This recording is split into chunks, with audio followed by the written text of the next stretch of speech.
Hello friends, आज एक topic discuss कर रहे हैं रेट मेजर। ये क्वेरी हमें भेजा है किरण जी ने फ्रॉम कपूरथला पंजाब। तो चलिए वीडियो अपना स्टार्ट करते हैं।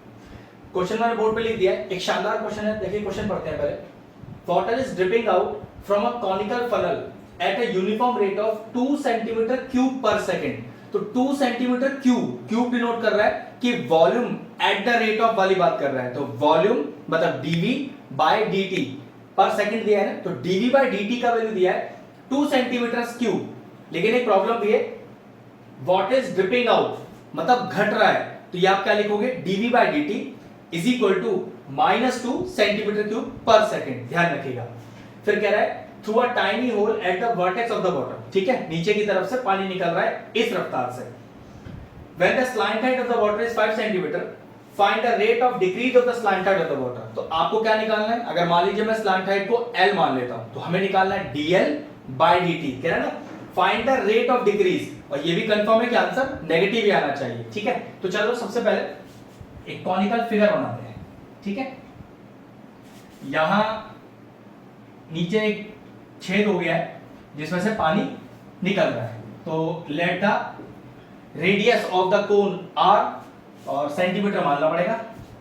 अगर हाइट की बात करूं तो h सेंटीमीटर और स्लांट हाइट की बात करूं तो l सेंटीमीटर, क्योंकि कोई भी वेरिएबल क्वेश्चन में गिवन नहीं है तो सारे वेरिएबल पहले आपको असाइन करने पड़ेंगे। ठीक है, प्रॉपरली लिखते हैं सॉल्यूशन।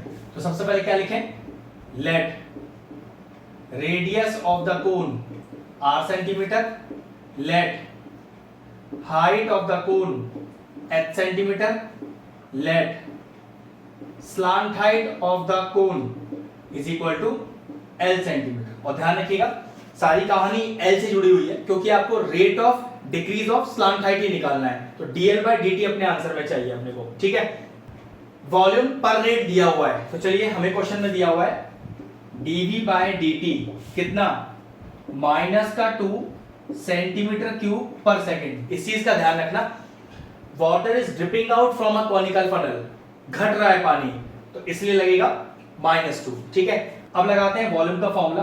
तो v is equal to 1/3 pi are square, ये वॉल्यूम ऑफ द कोन का फॉर्मूला है। लेकिन एक प्रॉब्लम का चीज है, क्वेश्चन में आपको L से जुड़ी बात कर रहा है, लेकिन देखना फॉर्मूले में कहीं भी आपका L ही नहीं आया, तो फिर आंसर में L कैसे आएगा। तो यही अब क्वेश्चन में ट्विस्ट स्टार्ट हो जाता है। इस इक्वेशन को 1 मान के थोड़ी देर के लिए छोड़ देते हैं और क्या करते हैं, इस r की वैल्यू को और h की वैल्यू को l की टर्म्स में निकालते हैं। वो कैसे, वो देखिए जरा। अब सबसे पहले मैंने क्या किया, इस ट्राइंगल ABC की बात कर रहा हूं। ठीक है, इस सेमी वर्टिकल एंगल को अल्फा लेट ले लिया।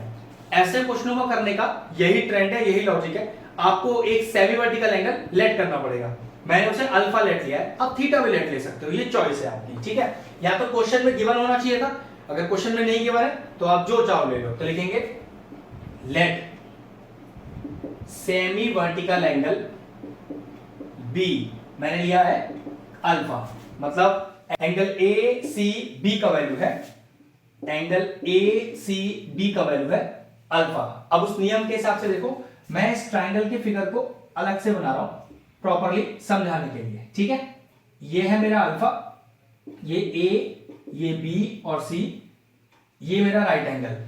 अब जरा लॉजिकली समझते हैं, हम जो एंगल लेट लेते हैं जिसको हम अल्फा बोल रहे हैं, उसके सामने वाली साइड होती है हमेशा परपेंडिकुलर, राइट एंगल के सामने हमेशा साइड होती है हाइपोटेन्यूज, और बची हुई साइड होती है बेस।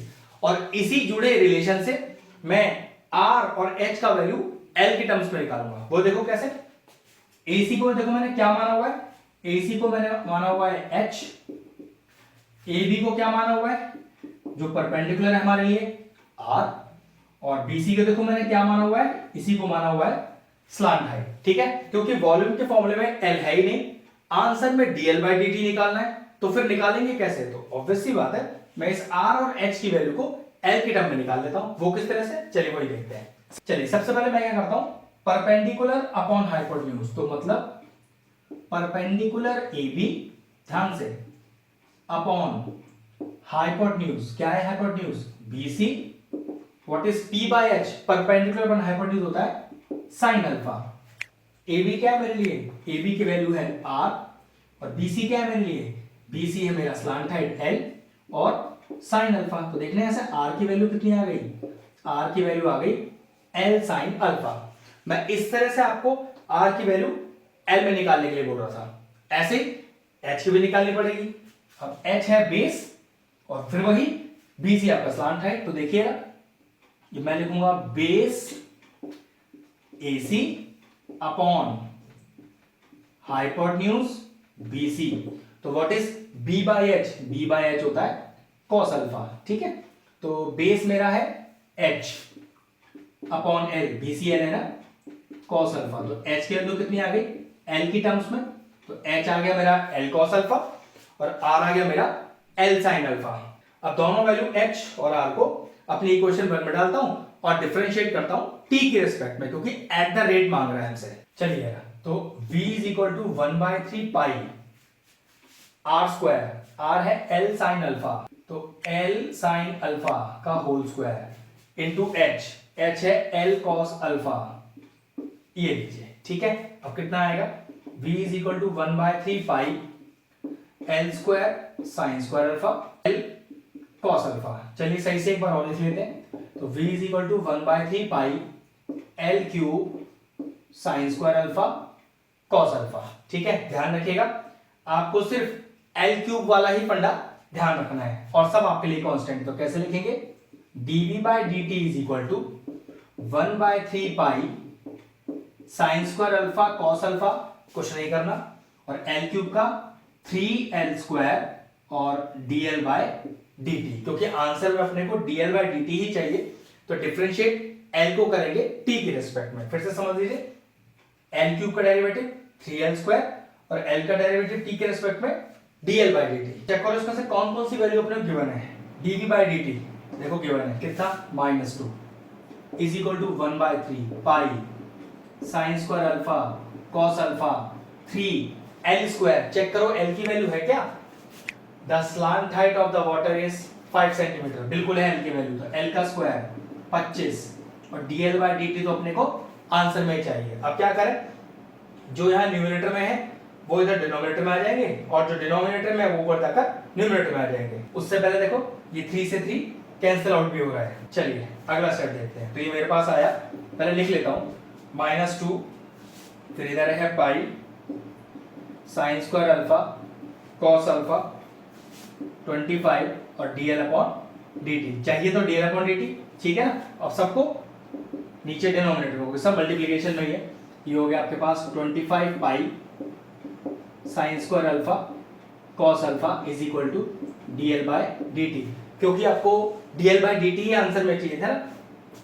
देखा है कि find the rate of decrease of slant height, तो रेट ऑफ डिक्रीज तो dt हो गया और dl हो गया, क्योंकि आपको स्लांट हाइट का डिक्रीज चाहिए तो dl बाय dt, और डिक्रीज चाहिए तो आंसर नेगेटिव में। अब यूनिट और लिख दीजिए, तो प्रॉपर लिख देता हूं एक बार और, dl by dt is equal to -2/25 pi sine square alpha cos alpha. अब dl बाय dt तो लेंथ है, ये हो गया सेंटीमीटर पर टाइम, तो टाइम हो गया सेकंड। तो फाइनल आंसर आ गया -2/25 pi sine square alpha cos alpha centimetre पर सेकंड। एक अच्छा क्वेश्चन था, फिनिश हुआ। वीडियो फिनिश करते हैं। अगर हमारे व्यूअर्स को हमारे वीडियोस पसंद आ रहे हैं तो हमारे चैनल को सब्सक्राइब कर लें और साथ में लगे बेल आइकन को भी हिट कर दें। आपको अगर मैथ से जुड़ा कोई क्वेरी है किसी भी क्लास के लिए, तो वो आप मुझे व्हाट्सएप कर सकते हैं, जो नीचे नंबर आ रहा है। आपका जो सोल्यूशन है मैं जल्दी से जल्दी देने का कोशिश करूंगा।